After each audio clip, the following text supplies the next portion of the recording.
neighborhood headquarters operation. So essentially, the big earthquake has just happened, you held onto your table for 30 to 45 seconds, was thrown back and forth about 3 feet in each direction, you survived and everything's fine. So, the first thing you're going to do, of course, is take care of yourself and your household. Let's assume that you're in your neighborhood and that by the grace of whatever God you believe in, it's happened like 5 a.m. We've all had a full night's sleep, it's about to be daylight, and we're all at home. Okay, that's the perfect situation. So let's hope that that's happened and it's now starting to become daylight. So the first things you want to do is, when you take care of yourself, is assume that all sources of water are contaminated immediately and all sewer lines are broken immediately. So you might as well just turn off all of your utilities, because any water that now comes in to your water heater, which is full of 25 to 50 gallons of drinkable, wonderful water, will be contaminated. So that's what we recommend that you do. The other thing is, of course, dress for, if you're willing to volunteer. So you're going to come to this pre-designated area that your neighborhood has designated to come together to help each other. And so you want to dress for a construction site, because essentially you're going to be in a destruction site. So heavy boots, thick pants, long sleeves, a bicycle helmet as a hard hat if you don't have one of your own is a wonderful thing. You have that at all times, and maybe even a pair of gloves in your pocket in case you come across something. Then the last thing you want to do as you're leaving is to place a white something, white flag, white sock, white sheet, on or near your front door, which essentially means all is well and you don't need to come into this house. So people who are coming out to search and rescue in your neighborhood will see that and will know that they can pretty much pass you by for the first time and then maybe come by later and check on you. So that's kind of the introductory thing. So now, okay, great, I'm all done, my white flag is out, and I'm going to go to my designated rally point. And so this is my simulated supply cache that our neighborhood has put together. Now, my neighborhood is at the corner of Delaware and California, or essentially the 1500 to 17 block of Delaware, which is just north of Ohlone Park. So if you know where Ohlone Park is, that's essentially what our area of responsibility is. So we're going to be DelCal. That's our short call sign for when we use the radios. So I'm going to go to the supply cache, and I'm going to hope really, really hard that someone else is already there, because who is the first person at the cache? The incident commander or the commander, right? So I open up the cache doors, and the first thing I see is the incident commander backpack. Okay, I'm the commander. So I'm going to open this up, and I'm going to start the checklist, essentially, what it says to do here. And there's a white hat in here, so I'm going to put that on. And there's a big checklist thing in here. It's already pre-packaged, because you don't want to be hunting around and searching around and, oh, what do I need to do first, and etc. It gives you the list of priorities. So what does that look like? It looks like this.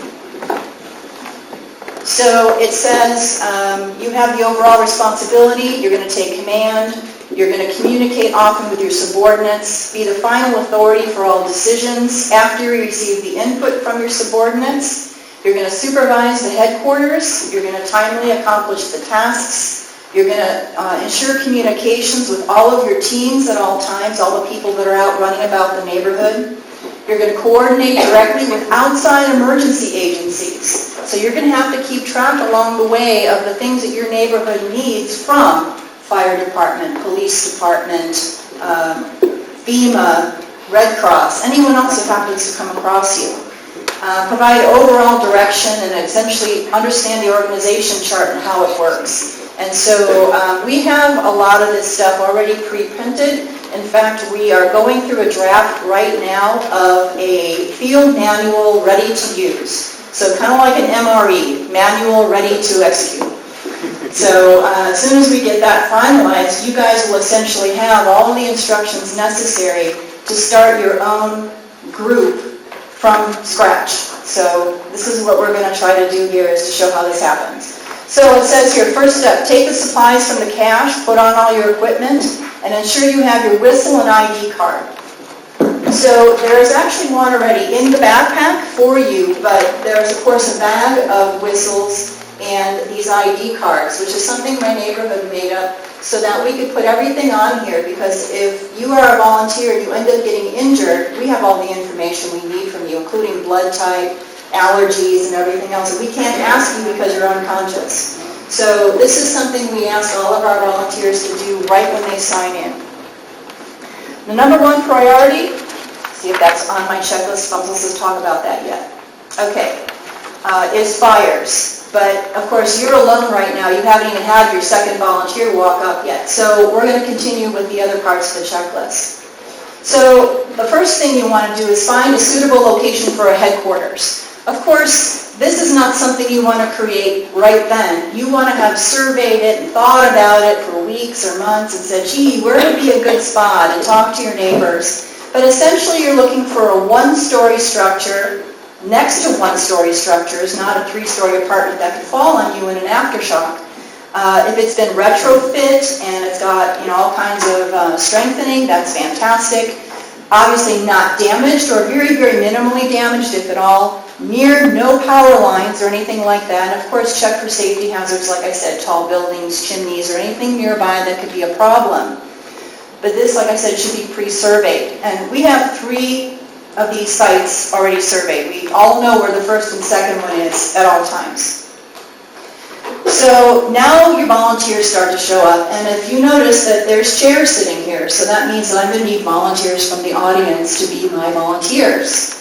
So, who wants to be the second person to show up at the cache? Such enthusiasm. That means I've got to volunteer someone. Come on up. You guys are going to learn a lot. Okay, so she finds me at the cache. Here I am putting on my helmet and thinks, Susan, gosh, I'm so glad to see you. Are you okay? Everything good at home? High five. Okay, so we get that over with and says, all right, I need you to take over the volunteers table. Because that's the first thing we need to do, is to get everybody signed in so we know where everyone is at all times. So she would come over here, we would find a table, set up a table just outside of the headquarters location. The reason is we want to keep the headquarters as quiet as possible, because decisions and communications and stuff, it's going to be pretty hectic back there. So we put her outside where all these random people could be coming along screaming for help. My husband is hurt, and whatever else. Unfortunately, she's going to take the brunt of this, but that's also why she's got this.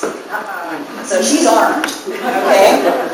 All right, so I would give her her set of responsibilities, which is right behind mine in the binder that's in that backpack. And essentially it's going to say, coordinate the personnel using the megaphone, document and keep track of all volunteers, give them the ID card and the whistle, which we've already talked about, which you keep with you at all times. Make sure they're dressed correctly, like we talked about for a construction site. And then you can assign them as volunteers. So she's got a form here, and it's for everyone to sign in as they come in.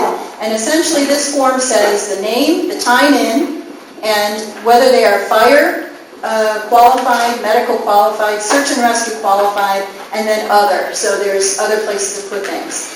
I've got a couple of people who are, they can't walk very well, and so they use canes or crutches or whatever. They are fantastic for headquarters. And so they practice with me with that. And everyone can be used, even teenagers, even young kids. Everyone can get a job. So, up comes our second volunteer. Come on up. We're going to be about 8 of us up here eventually. Okay, so she would come to the cache, or actually you would see, because as I opened up the cache,